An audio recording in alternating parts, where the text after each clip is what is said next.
va voir un petit peu plus en détail. Donc, par exemple, la communication d'un e-commerce.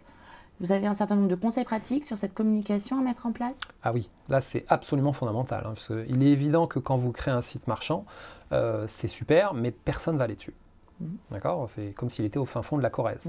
Donc il va falloir générer du trafic. Donc c'est tout un travail. Et là encore, c'est génial parce qu'il y a des tas de solutions pour le faire, payantes ou non, voilà, plus ou moins fortes. La plus connue étant bien entendu ce qu'on appelle le référencement naturel et le fait d'être visible sur Google. Après, il y a d'autres choses qui doivent être faites. Donc, vous allez consacrer beaucoup de temps à justement générer du trafic et votre communication. De même que vous allez devoir améliorer votre site, parce qu'il n'est jamais bon du premier coup, entre guillemets, et c'est aussi ça tout l'intérêt, c'est qu'il vit, il s'améliore, on le change, voyez, et on a en plus des statistiques qui permettent de mesurer ça. Et puis au final, vous allez avoir vos premiers clients, il va falloir bien s'en occuper. Parce que le bouche à oreille, vous le savez, sur Internet est absolument, est très très fort. Donc si vos clients sont extrêmement contents, ça va faire boule de neige, etc. Deuxième grande décision à prendre, c'est ce qui concerne la logistique. Parce que même si effectivement on achète sur Internet, à un moment ou un autre, le client doit recevoir son produit.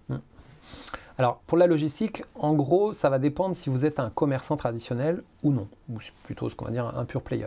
Parce que si vous avez déjà, entre guillemets, les produits dans votre magasin, avec tout ce qu'il faut, le stockage, etc., faire votre logistique vous-même ne devrait pas être très difficile. Surtout que vous n'allez pas au début avoir un volume important, etc.